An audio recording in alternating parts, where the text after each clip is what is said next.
मित्रों नमस्कार। मुग्धा एस्ट्रो में आपका स्वागत है। आज मैं आपको एक विशेष विषय समझाने जा रही हूँ। इसको प्रबल मार्केस कहते हैं। कोई चीज़ प्रबल मार्केस कैसे बनता है, कोई ग्रह, आज हम उसी के बारे में बात करेंगे। देखिए 2, 3, 6, 7, 8 और 11 ये घर के स्वामी जो होते हैं, इन घरों के स्वामी प्रबल मार्केस होते हैं। जो 2 घरों के स्वामी बनते हैं वो प्रबल मार्केस समझते हैं। देखिए प्रबल मार्केस क्या है? दूसरे घर का स्वामी, तीसरे घर का स्वामी, फिर छठे, सातवें, आठवें और 11वें घर का स्वामी, ये मार्केस है। अगर इनके पास 2 घर आ जाते हैं मार्कत्व के, तो वो फिर प्रबल मार्केश बन जाता है। इसको हम समझेंगे, उदाहरण कुंडली से समझेंगे। आज मैंने चार्ट नहीं टांगा है, मैं चार्ट से नहीं पढ़ा रही हूँ, पर मैं आपको पुस्तक से ही पढ़ा दूंगी। और देखिए जो हमारा 8वां घर होता है, अब तक मैंने आपको बहुत पढ़ाया है और 8वां घर आप लोग सब समझ चुके होंगे। तो जो 8वां घर होता है, हमें उसकी गिनती देखनी होती है कि उसमें कौन सी गिनती लिखी है, क्योंकि अष्टम ही प्रबल मार्केस होता है। 8वां घर ही हमेशा प्रबल मार्केस है। अब अष्टम में माना कुंडली मीन लगन की है, लगन में 12 लिखा है, और अब हमारे अष्टम भाव में क्या जाएगा, यानी 7 नंबर जाएगा। 7 नंबर की गिनती वहाँ लिखी होगी। अब हमें उसका स्वामी ढूंढना है कि इसका स्वामी कहाँ बैठा। देखिए अगर उसका स्वामी चतुर्थ भाव, यानी जहाँ 3 नंबर की गिनती लिखी है, वहाँ पर हमें देखना है शुक्र बैठा है कि नहीं बैठा है। अब शुक्र वहीं बैठा है, इसीलिए मैंने इस भाव की बात करी कि जिस कुंडली को मैंने उदाहरण कुंडली बनाया है उसमें शुक्र यहीं बैठा है।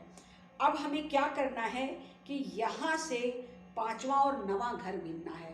पंचम घर हमारा ज्ञान होता है, हमारी पढ़ाई लिखाई, शिक्षा और प्रेम और तमाम सारी उपलब्धियां जिससे हम प्राप्त करते हैं। पंचम बहुत महत्वपूर्ण भाव है और नवम हमारा भाग्य है। अब इन दोनों भावों को हम यहाँ देखते हैं और समझते हैं कि इसमें इस ग्रह का प्रभाव जा रहा है कि नहीं जा रहा है। अगर जा रहा है तो वो मार्केस बनेगा। अब देखिए यहाँ पर 7 नंबर, यानी जो शुक्र उसका स्वामी है, वो चतुर्थ भाव में बैठा है। अब उसकी हम पंचम और नवम दृष्टि देखेंगे। हमने शुक्र से गिनना शुरू किया, 4 से 4, 5, 6, 7, 8, अष्टम भाव 5वां घर बन गया। अब उसकी दृष्टि वहाँ पर पड़ रही है। इसके बाद फिर क्या हुआ, हम इसके आगे नवम भाव गिनेंगे, तब फिर 7 से गिनना शुरू करें। यहाँ 5 हो गया था, तब 5, 6, 7, 8, 9, ये 12वें घर में 11 नंबर की गिनती पड़ेगी। यानी इसको अगर नवम पंचम भाव से हम अगर समझा रहे हैं, समझें, तो ये नवम पंचम संबंध शुक्र का बन गया। अब शुक्र का इससे जो नवम पंचम संबंध बन गया, तो फिर अब हमें देखना क्या है कि प्रबल मार्केस या बहुत अधिक कष्ट किस विशेष दिन में या किस विशेष परिस्थिति में होगा। तो देखिए सबसे अधिक सुख और दुख चंद्रमा से हमें प्राप्त होता है। चंद्रमा सुख का कारक भी है, धन का कारक है, मन का कारक है, समृद्धि का है, और हमें जो कुछ भी अचीव करते हैं या वस्तुएं इत्यादि भी खरीदते हैं, उन सब का भी कारक है। और दुख का कारक भी चंद्रमा है और रोग का कारक भी चंद्रमा है। तो अगर अब चंद्रमा अष्टम भाव में जाए, उसी दिन जिस दिन हमें कोई चीज़ लेनी है, देनी है, बाहर जाना है, कोई ऐसा काम करना है जो हम सोचते हैं कि इसका फल अच्छा हो, तो अष्टम में चंद्रमा गया है, निश्चित जानिए कि उस दिन आपका काम नहीं बनेगा, फल अच्छा नहीं होगा। क्योंकि अष्टम मारक भाव है, फल को बिगाड़ता है, फल को खत्म करता है, फल का नाश करता है।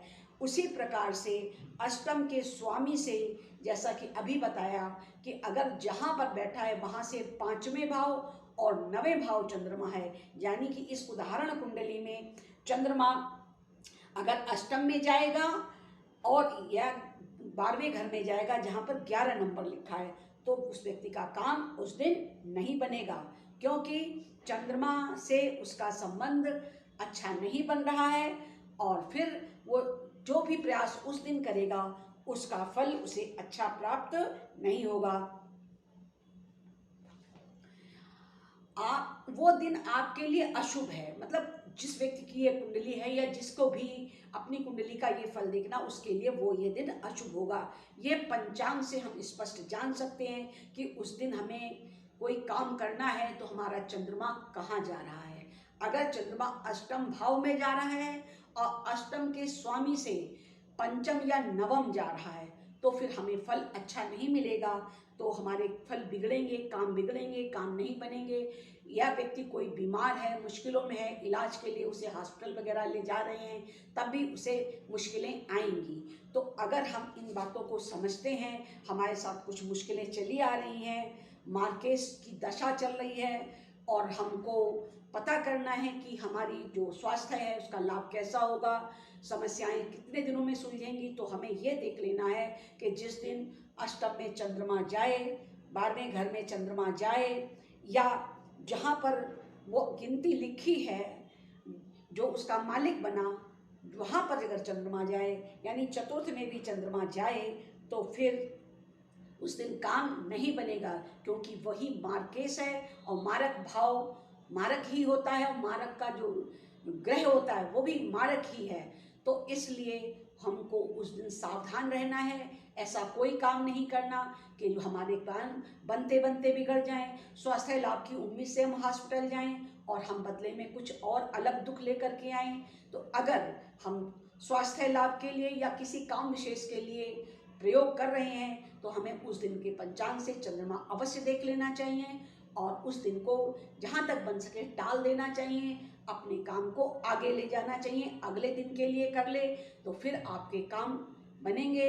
और ये एक अनुभूति विद्या है जो आपकी सुख और दुख दोनों में सहायता करती है। ज्योतिष का देखिए यही काम है, सुख में भी आपका सहायक है और दुख में भी सहायक है। जब आप मुश्किल में होते हैं तब भी आप आचार्य के पास जाते हैं, पूछते हैं और कहते हैं कि भाई इसमें बहुत मुश्किल चल रही है, संकट की घड़ी है, कोई बिस्तर पे पड़ा है, कोई अचानक बीमार पड़ गया, कोई दुर्घटना घट गई, तो उस दिन फिर यही देखना पड़ता है कि अष्टम भाव कैसा है और फिर चंद्रमा कहाँ बैठा है और अष्टम के स्वामी से उसके संबंध कैसे बन रहे हैं। आज के लिए बस इतना ही, फिर मिलेंगे एक नए वीडियो के साथ, तब तक के लिए प्रणाम।